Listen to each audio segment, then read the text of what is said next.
Next, we're going to talk about grip. So if you look here in this picture, the thing I want you to really pay attention to is one, how high his hand is on the beaver tail. You can't even see his beaver tail of his gun because his hand is up so high. Two, look at his hands here and his thumb placement. Typically what we see from new shooters is they love to have this hand right here and their thumb up into the sky, or they put this thumb on the gun and then they put this hand over it. And when they do that, they have a lot of gaps and void area around the gun. And when you pull the trigger, it's going to be an explosion. Every action has an equal and opposite reaction. So if I have a lot of gaps, that's where the energy from this explosion wants to escape. But if we look here at this picture, notice that he's got his hands touching and there's no gaps. The only gap that you see is down here at the mag flare. And that's not the end of his gun. Well, it's an aftermarket part where it basically flares out to allow the mag to get in quicker. But his hands are tight together. And if you look at his fingers, he's got his fingers tight together. They're not opened up, creating void. They're tight together and they're fitting in whatever groove they can.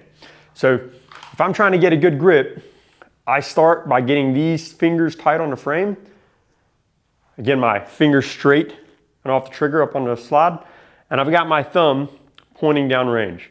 Now, if I'm shooting one hand, I like to have my thumb pointing towards my target and I'm gonna drive my gun with my thumb. Now, when I come in with my support hand, I'm gonna lift that thumb up and out of the way. And I'm gonna come in with this hand and I like to grab right behind my knuckles. And I like to pull that towards the gun and basically create a vise with my hands with the gun. And then next, we're gonna talk about our hand for a minute. So if you look at your hand, the portion that is biggest is right here at the base of your thumb. Okay, that meaty portion of your hand fits perfectly right here. There is a groove in this gun, a small little detent, okay?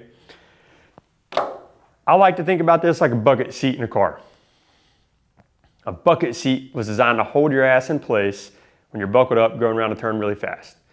Same thing with a gun. When you're shooting fast with a gun, you want that biggest portion of your hand in that groove right there.